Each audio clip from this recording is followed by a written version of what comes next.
Hello and welcome back to another episode of Rimedi Talk. This is going to be episode number 2. Wow, the first one, it went down quite well, but we have a barnstormer of an episode here. Today, we are joined by the head of New England Sales and Marketing, a B2B marketing agency. Kathy, how are you doing today? I am great, Ahmed. Thank you very much for inviting me. Did you like the intro? I like the intro. Yeah, I don't know how I feel about being number 2, but it was I recorded a solo one to start off with so that I could get rid of the nerves. just But this is joking. no. But this is the first one with a guest, so you are number 1. Okay. Oh, well, even better. That's awesome. So if we're just if we go back to the start, can you tell us a little bit more about yourself and your journey, how you got started with New England B2B?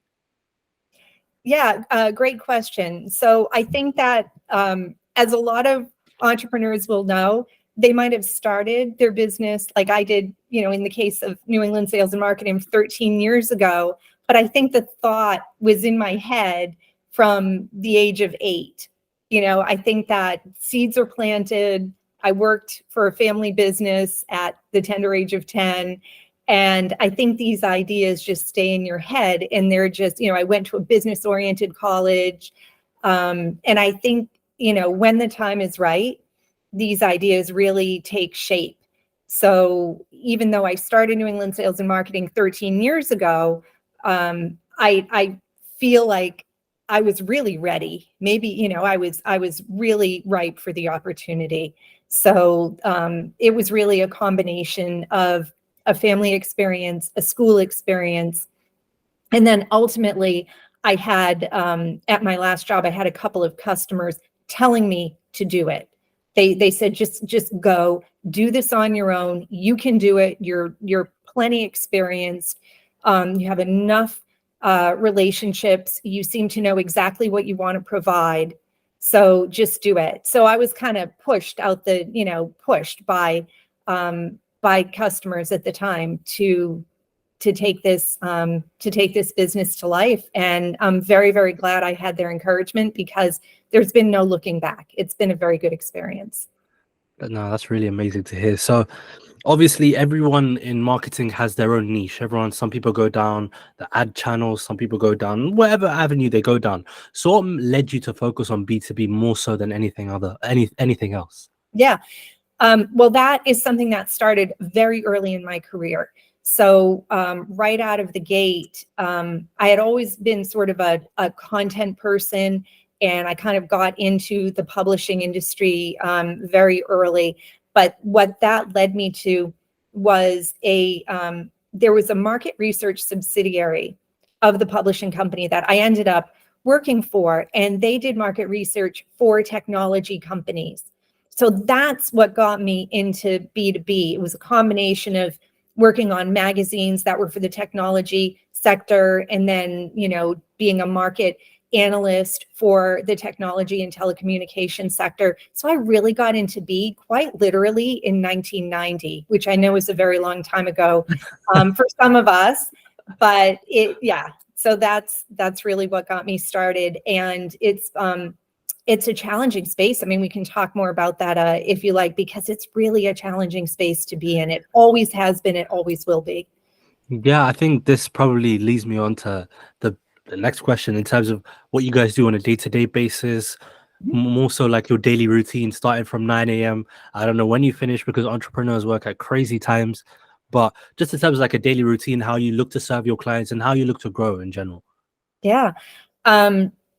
Well, the daily routine, fortunately, I'm very comfortable with routine, and it's not routine, as you know, is not glamorous, but boy, it's really helpful for me, for my business, for my customers. I'd say if you're comfortable with routine, then you'll have the self-discipline that it takes to do a lot on your own. And so on a daily basis, and it comes from the type of services that I provide, I try to play as close to the bottom line as possible. So there are all different, services you can provide. And say your customer's bottom line is here, there are a lot of services that are all over the place. And I try to get as close to the bottom line as possible. And what that means is all of my services revolve around demand generation and helping my customers build really great starter relationships or renew relationships with their customers and prospects. And the type of work that goes into it, I mean, talking about the day-to-day, as I said, it's not glamorous. Some of my more popular services are like sorry, not telecom. That's so on my mind because it was such a great experience. It's telemarketing. And that's something that a lot of people don't like to do. And I kind of bring new twists to it because everything I do, I try to really pride myself in offering customers things that they can't get anywhere else. And so there's a lot of customer outreach, a lot of prospect outreach that I am helping them do every day. And that's what my day looks like, is everything I do revolves around that. How can I help this customer get to know this prospect? How can I help them connect? How can I help the customer qualify them? How can I begin to build that relationship? And I use all sorts of different products and services to get there. And to your point about, what the day looks like, it does go on quite a bit. I tend to be a little bit of a night owl, but what I do is I kind of get right to work at the beginning of the day, and then it's not till the end of the day, maybe around, I don't know, 6:30 or 7 p.m. that I start to transition into my personal life. And one thing I do that I've done for years, and I highly recommend this, whether you are an entrepreneur or not, is make sure you find time for your health, for working out. And I've always been very consistent about that. So at the end of the day, I head down to my basement. I have, an old widescreen TV down there and have some old DVDs of different workouts. And so I feel like I'm in, a class with other people. And that's where I get my workout in. And I do it, while I'm making dinner or right before I make dinner. So that's sort of like part of the grind of my day. Every day, end of the day, get down to that basement, get that fantastic workout in, make a really great dinner, and then just, try to turn off and enjoy family time. So it really is that grind that has helped. And it's funny, but not funny, that when COVID came and went, there wasn't much of a change in my lifestyle. And I used to say right before COVID, I was like, oh, this is going to be my year to get out more, just get out more, which obviously didn't end up happening for any of us. But it was easier because it wasn't a big transition for me. And so I found people would, come to me and say, hey, how do you do it? Basically, they were saying, I know you don't leave the house much. How do you do it? And there are ways to do it, and very productively and very happily. So long-winded answer, but that was sort of a combination of what the day looks like personally and professionally. Of course. My day is completely different. I think I wish I need to implement more routine into my day, because everything is I think especially in this content stuff with some of my clients, they react to news. So sometimes I could just be working maybe 3 hours and then take a small break, and then something happens and I have to work the entirety of the day trying to churn out videos for my clients, because they'd react to, I don't know, the sports news or the business news or whatever news that comes out. So I think that's probably something I need to learn from you, in terms of the fact that I can't always be super open to my clients at any given moment of the day. I need to put that stop and that barrier. Like if it comes after a certain time, just hit me up the next day or something like that. Yeah, boundaries. It's really hard. I struggled with that. I do to this day a little bit, but I've gotten a lot better about it. And I think it's because my customers have gotten a lot better about it. So whereas like 10 years ago, it wouldn't have been unusual for myself and my colleagues to be on the phone at 10 o'clock at night getting something figured out, we don't do that anymore. So I think that it is a part of it is your outside influence. And so hopefully, you can figure out a way with the people that you work with to set those boundaries together, because one person setting them by themselves can be really hard to implement. Yeah, I think it also comes down to like a structure and a strategy at the top. If you're able to really get it across, then it should be easier to trickle down into, I don't know, the other people that you work with. But this is a really good question I wanted to move on to, in terms of the fact that obviously you have a range of clients in different areas and they do different things. How do you decide on what works for each client? How do you create that bespoke strategy for each of your clients? I love that question, because what's interesting about the answer is there's a lot of uniformity that you wouldn't expect. So, for example, before I even start working with someone, before they've even really, begun a project, we tend very naturally to have a lot of strategic discussion up front. So if this is a new client and we haven't worked together before, we're getting a very strong idea of what it's like to work together. And that's important. And sometimes they'll come to me with a very strong idea of what they think they need, which is great. But that can change in those early strategic discussions. So that's really the time for setting the strategy, perhaps changing the strategy. Maybe they thought they were going to get to their end game using one type of service. Little did they know that might not really be the answer, that there are alternatives. But I think the most critical part to coming up with the right answer as far as what to try first is through that early strategic discussion. And I find that as that's a very consultative time. And as a consultant during that time, I think it works out very well if both parties are very open-minded. And then, as I said, there are other times where a customer thinks they know exactly what they need. They are right on. They do know exactly what they need, and that's exactly the way to go. And then we're just really talking about the details of implementation and what that's going to look like. So I love early discussion, and I actually, and this is sort of a tip for anyone who's in business for themselves, and where your time is so critical. Your time is very valuable. We all have so many hours in the day, no matter how early or late you work. And so you have to be really a little bit careful of not sort of giving away too much of yourself up front. So you do have to be really careful about that, because I know this sounds, well, I don't know how it sounds, but there are organizations out there that will come to you for free consulting. And sometimes they realize it, sometimes they don't realize it, but sometimes they realize it. And so it's really up to you to give them what you feel you can generously give them up front. But then there can get to a point where you're being too generous. So, and I've had situations where then the person goes away or the company goes away, and guess what? They come back to you, and guess what? They are coming back to you because they tried to implement your plan, but it didn't work out the way they thought it would. And so then they're coming back to you. So it can create a very awkward situation. So that early strategic discussion is important. And with most people, it's going to be very productive and very honest. So yeah, that's one of my favorite parts of onboarding anything, any project, any new client, even a client I've worked with for years. I always remind people that every project, every campaign, every kind of outreach is different from the one before.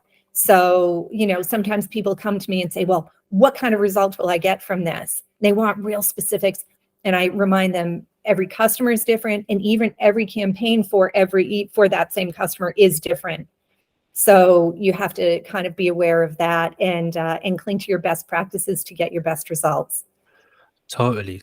I think as well, obviously, as we know, like this industry, you can't work by yourself. This is not an industry you can rely solely on yourself, because that means you become a freelancer. And if you, for example, wanted to take some time off, the whole business stops. So in general, today, how do you face the challenge of truly finding those people that you trust and you rely on and keeping them in the business? Like, how do you deal with that? Yeah, I avoid it at all costs. And how I avoid it at all costs is I have a team around me that I've known for no less than maybe 10 years a person. And that's incredibly important to me, because just to your point, that for me is one of it's very important. I love to, have a tremendous trust with the people that I'm working with. I like having that with my customers, and I would expect no less with anyone that I work with. But those people aren't always there at the tip of your fingers. So when you find them and they are the right people, there's a loyalty there, and you continue to work with each other through the years. So I am not often looking for new talent, I'm very happy to say. And that's what I mean when I say I avoid it. Like, I avoid it by having loyalty with a team that I have been able to count on for over a decade or more. I mean, there are people that I've worked with, for 15 years, or sometimes older relationships get renewed. So I'm a big fan of counting on existing relationships and not putting yourself in a position where you're constantly needing to find new talent. Because if that's your situation, that's a challenge, and that can say something. There may be some negative reasons why you're constantly looking for new talent, and that's something that maybe you want to explore, because it's not a great position to be in.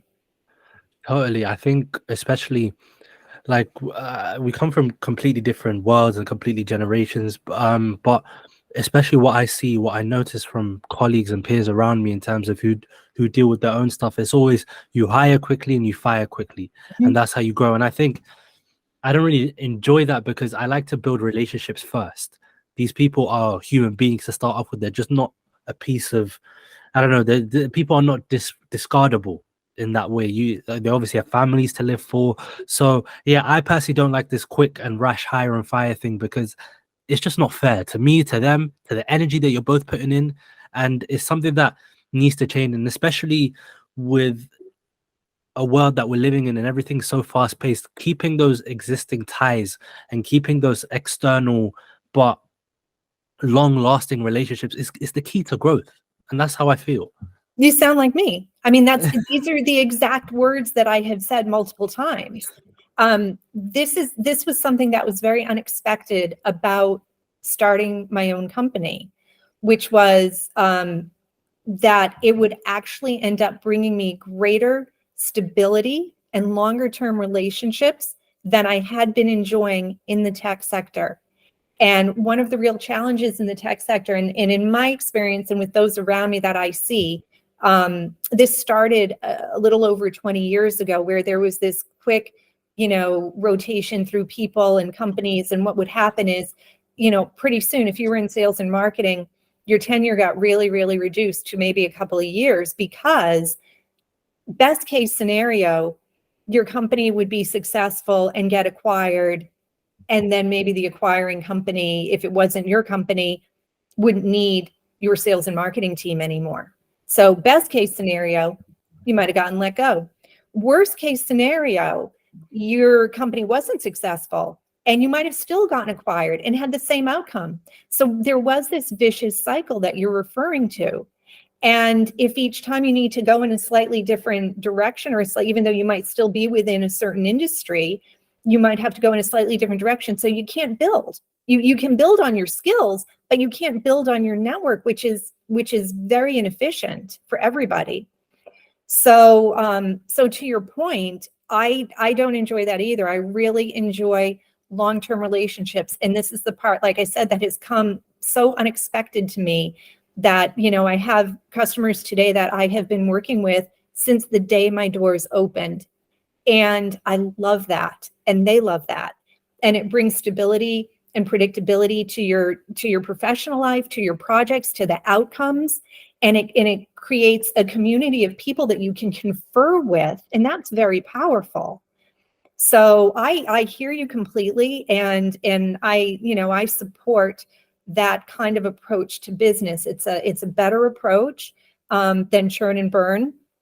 And it's been a real pleasure for me to experience. And that's one of the things, if not the thing, that I am most grateful about for my business and my professional life today. So you've hit upon a hugely important topic that I'm very, very passionate about. Totally. Thank you for that insight. I think as well, for me, whenever I deal with new clients, like I don't have too many, but the clients that I do make and the best relationships I make are actually from the relationships I've already made. Yeah. So I could create a project for a client and they'd refer me onto their friends, and I create those relationships, but I'm still close to that initial client that I was with. So going back to your point, I think just fostering those relationships, it's not really spoken about, especially in my generation. Everyone speaks about you need to do this, you need to do that, but the people skills are lacking. Mm. And the hardest thing in general for my generation is actually just speaking and just talking to people, because we lived in a generation of lockdown, COVID, like a lot of things, social media, everything could be done through text, but nothing's the same as meeting someone for a coffee. Isn't And it true? Isn't it true? And I'm so, I'm so happy to hear you say that, because at the end of the day, I mean, here's some good news. I do feel that in my part of the, the marketing world anyway, in B2B, I do feel that many of us are acknowledging that we need to come back to that. Mhm. So, for example, and I don't want to kind of guide your questions, but do you want to, if you'd like, we can take a second to talk a little bit about that. You're talking about churn and burn, you're talking about texting, you're talking about sort of reducing communications. 100%. And I think that we're standing on the precipice of topics like AI, and here's a topic that's been around for about 20 years, marketing automation, right? That's something we see in both B2B, B2C. I know it's something that we have in both of our worlds. And those are, those are interesting endeavors. But what I'm finding is there is a bit of a return back to traditional communication, more personalized communication, more human communication. And I'm very glad to see that I'm seeing that. I'm facilitating that with my customers, because they know they need that. So they're being very careful about where they put their marketing automation, how they approach AI or experiment with ChatGPT, but we're also working together to find new ways to recreate the human communication experience that we all need in order to move commerce forward. Ultimately, we need that. And it doesn't matter, in my client spaces, they do tend to overwhelmingly have more expensive, complex products, longer sales cycles. But even, when you have organizations that have less expensive, maybe, monthly subscriptions, the sales aren't happening quite as quickly and easily as they would have expected.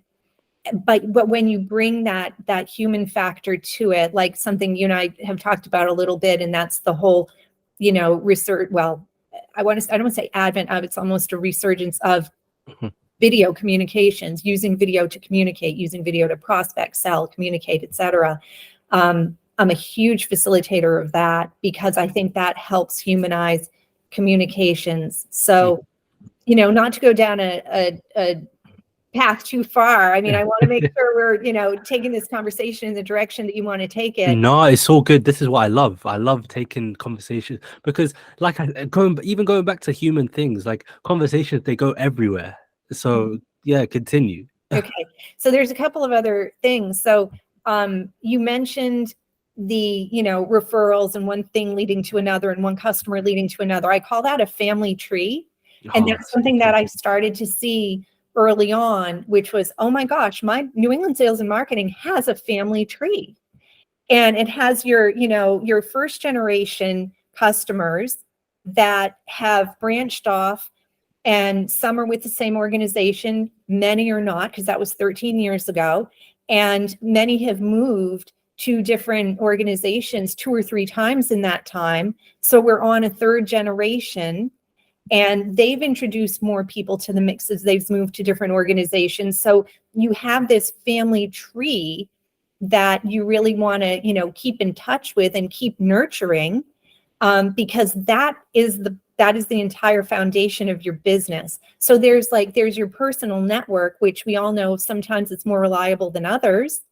And then there's your family tree of customers. And boy, those are just wonderful, wonderful relationships, experiences, and people that you really work the most closely with. And they're the ones that, think of you all the time. And that's so incredibly important. And like I said, that's the part that all businesses have that to an extent. And that's the part that really can't be automated in your marketing. And so you have to be really careful, like I said, about, using your automation appropriately. Yeah, totally. You touched on video marketing, and that's where I wanted to go down as well. So, in terms of your video marketing, we would do it in slightly different ways, but obviously it leads to the same result. So, in terms of how you'd structure a video marketing prospect or a campaign, how would you go about it? So for me, there's a few different ways. I have a few different flavors of video. And remember, this is overwhelmingly in the B2B space. So you're saying, well, gee, how do we use video there? So there's like, for a while now, we've had corporate level video where people might be using explainer videos or, having people do professional voiceovers or something like that.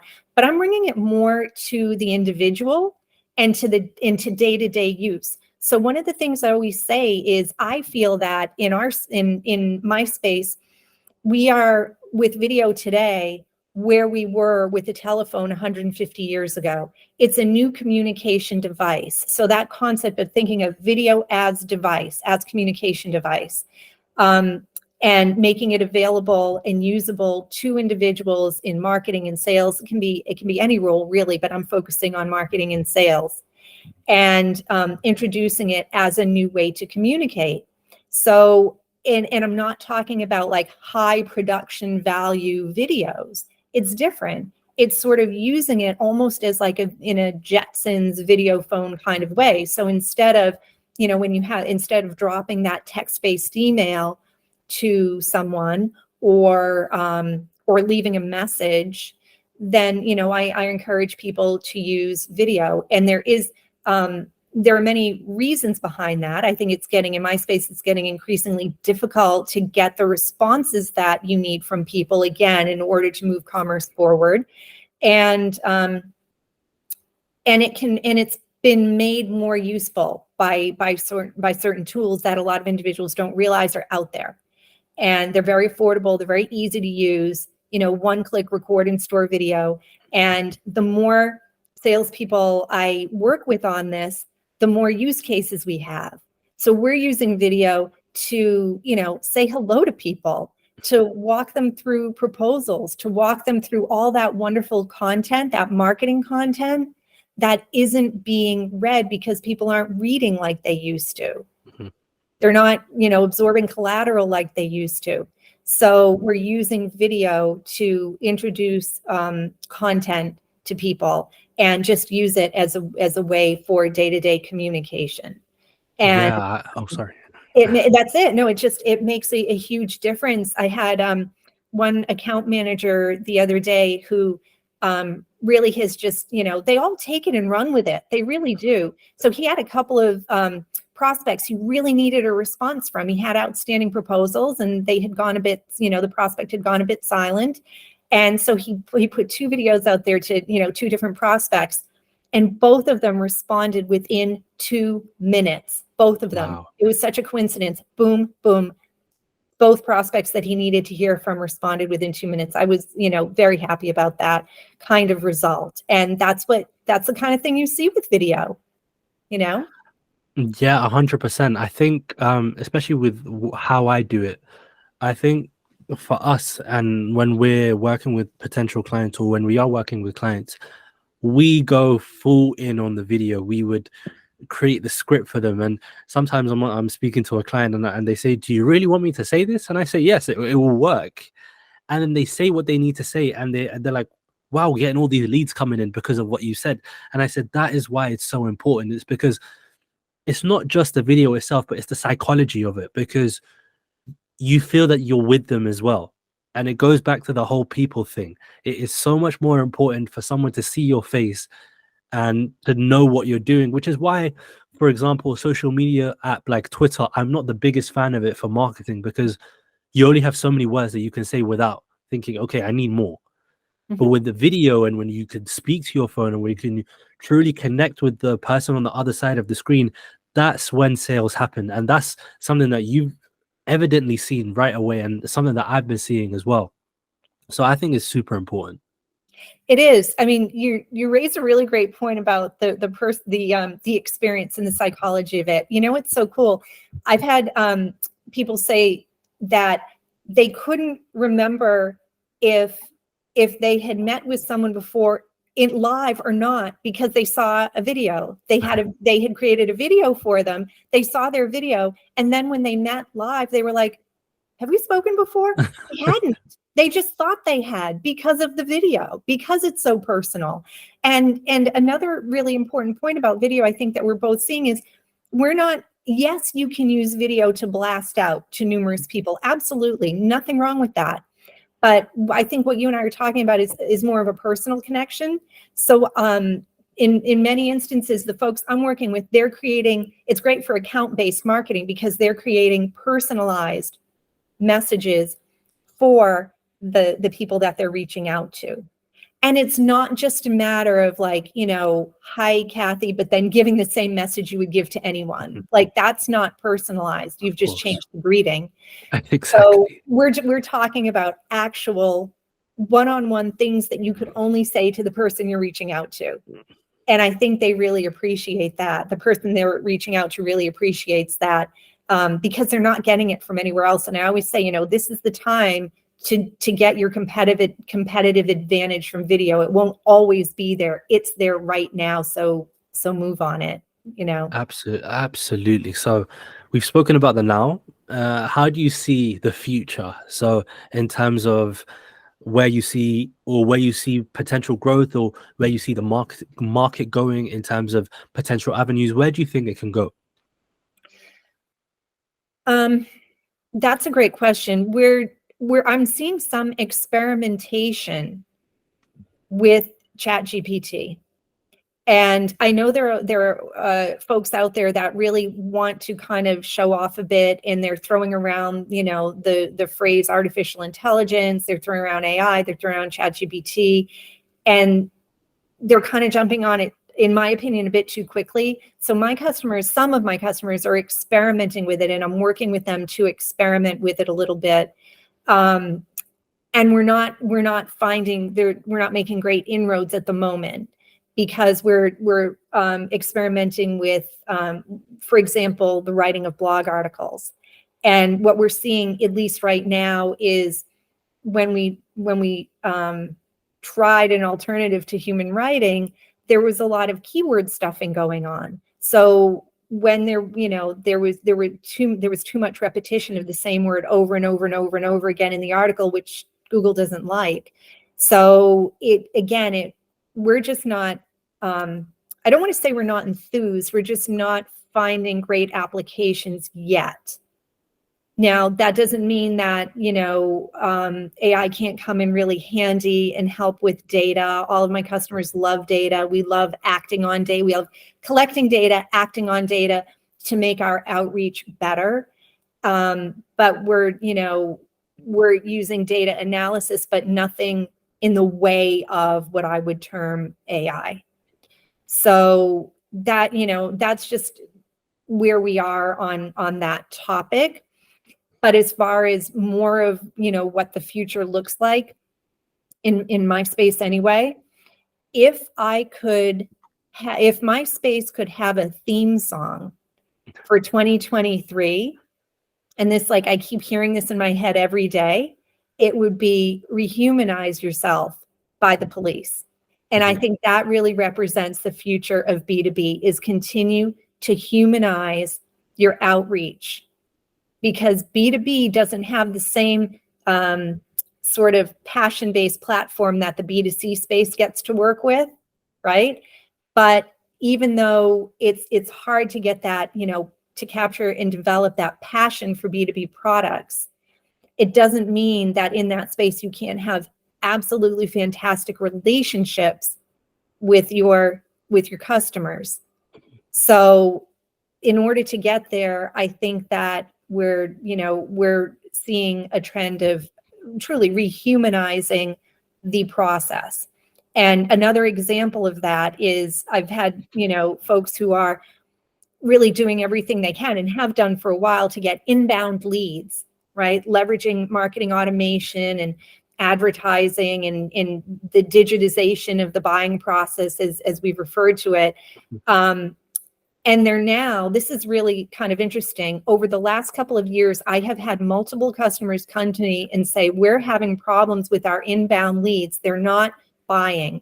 They never buy. What is wrong with them? Can you address them and help us figure out what is wrong with them? So they give me their inbound leads, and I reach out and I connect with them and I report back what the problem was, why these folks aren't qualified and why they're not buying. And typically there was a lot of communication up front. When that person interacted with the brand, there was a lot of confusion. They didn't know what they were signing up for. They didn't even know what the company offered. So I know for some companies that sounds ridiculous. They're happy with their inbound leads and that's great, but that's not always the case. And I just, thought it bared mentioning that has become a common problem and a common project for me, is get to the heart of why our inbound leads are not really who we thought they were. And so there's a few different reasons around that. And so that's why I think that humanization process has to happen. And to your point about, certain generations or certain groups of people not being comfortable with one-on-one communications, that is starting to create a problem for the sales process too, because it never fails when I'll say, to a customer, well, did you call them? And the answer is always no. So, that's, I think where the future lies in a lot of rehumanization. 100%. And I think also, especially from what I've seen from my side, I think in general, sales and marketing is becoming a lot more comprehensive. So a lot of different companies and brands and firms, everything is starting to be in-house. So in the past, maybe a new marketing agency, it may need someone to generate leads. It may need someone to do the email copy. It may need someone to create the content and all that kind of stuff. But now something that I'm seeing is, with the demand going up, the need for specialization, but in all forms of marketing, has also gone up as well. So that's what I'm also trying to learn as well. How can I generate those leads? How can I generate that copy? How can I do all of that things as opposed to just the video stuff that I do? And it's something that it will be a challenge, but I know that in the future I'll be in a good stead because I'm able to be good at all of the things, as opposed to someone coming in and having to go to 4 different people to grow their one business. And I think that's something that I've noticed a lot recently. I Yeah, don't know if you have as well. absolutely. I think that's another thing that you and I have in common is, even though it's hard for customers to remember everything that you do, and it's easier for them to just let you sit in one place in their head, like, oh, Ahmed's for, he does this, period. And they may not realize, well, you also do 4 or 5 other things very well. They're all connected, and it makes sense that you do them all well. And I think that's something that it will serve your business very, very well, if I may say. I know it has helped me with mine. And over time, you will, if you take the time to adequately demonstrate these different areas of expertise, then eventually customers will respond. Now, what that might mean is you might not have someone using you for 3 different things at the same time. You might have that one customer who thinks of you for X and one customer who thinks of you for Y.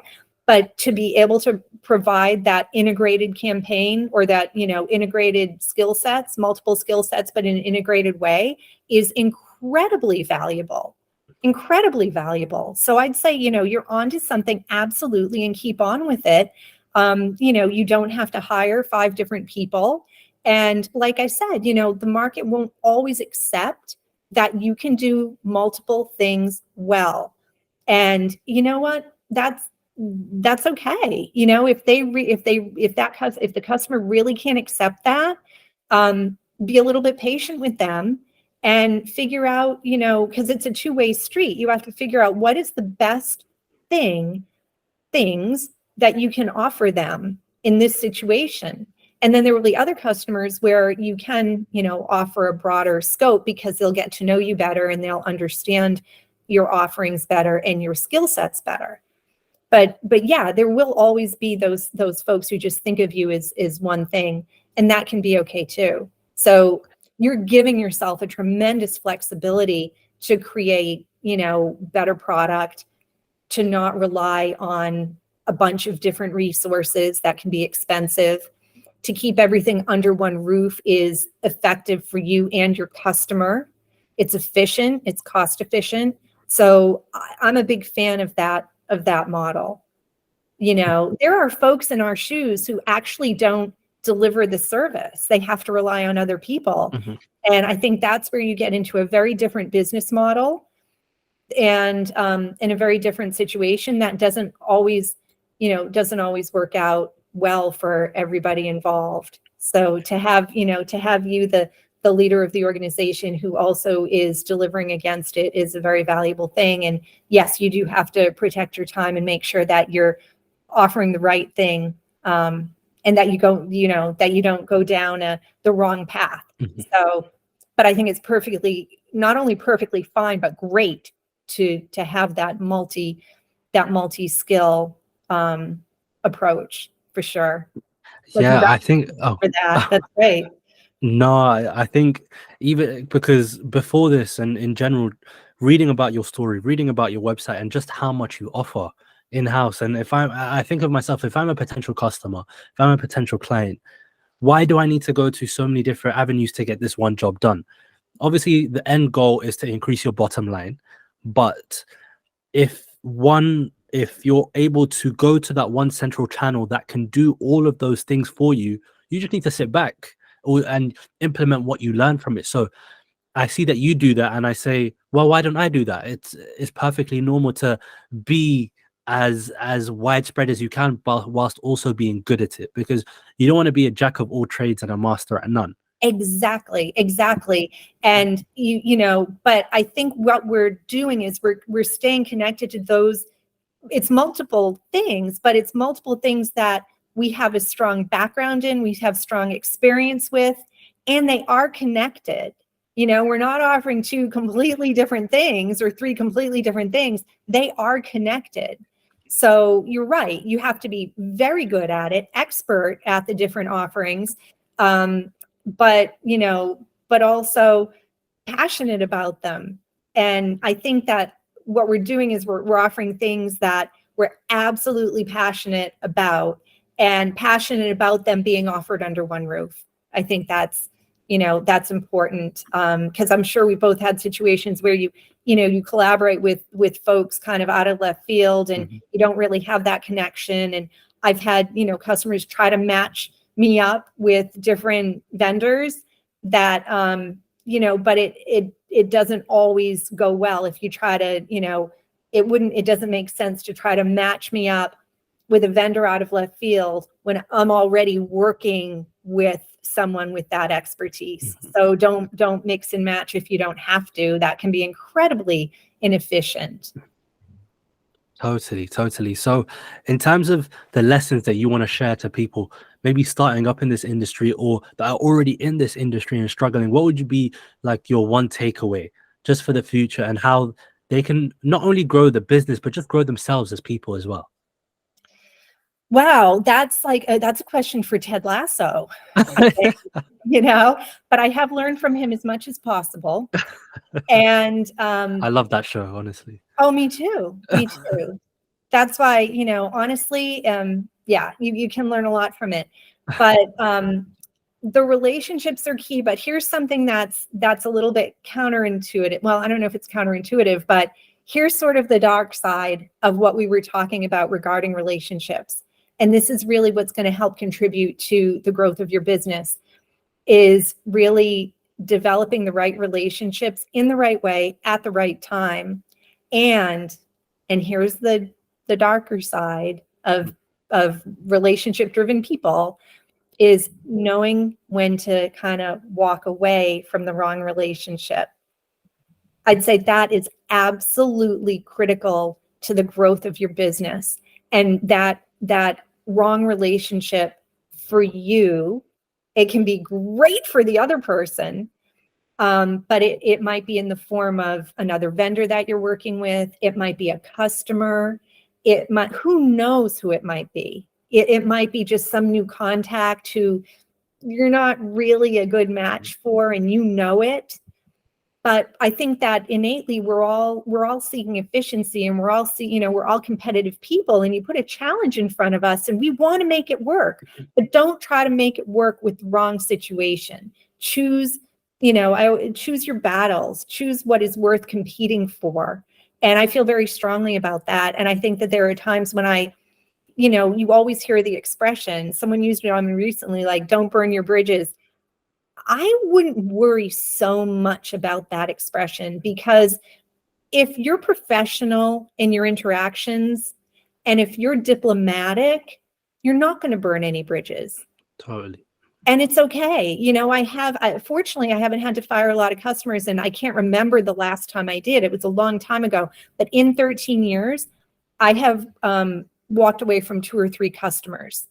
And it was actually a very easy decision to make. And it was very important that I do that, because they weren't the right situation. And as I said, your time is valuable, and you can't afford for individuals to be holding you back.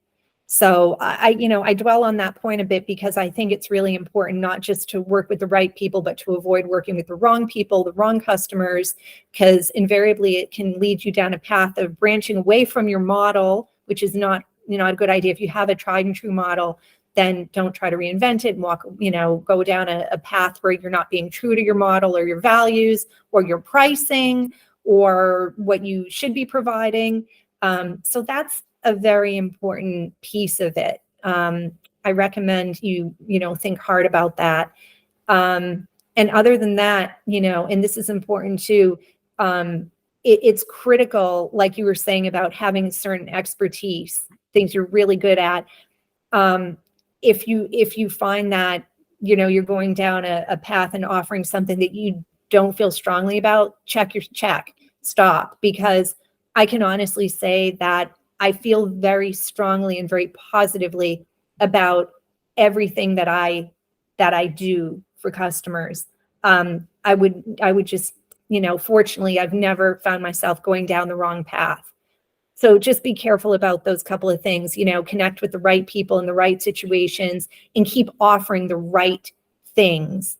And a lot of your business growth will take care of itself if you keep doing that. And also, one other thing, it's great to have resellers, if you can, people who resell your offering. And that's a whole other topic for a whole other discussion. But if you can make that happen, and you don't need many of them, that can really change the metrics of your business in a very positive way. So how's that? Did I kind of throw enough out there for you to think about? I asked for one. I asked for one. You gave me 7. It's amazing. Okay. Honestly, it's amazing. It's amazing. Well, thank you so much for your time, Kathy. The audience and I've learned so much from just your wisdom and all your expertise. So thank you so much for coming on to my podcast today. And yeah, for those of you watching at home, leave a like, comment down below. There will be some clips floating about, so be tuned in, stay focused. And yeah, that's pretty much it. We'll see you very soon on another episode. Take care.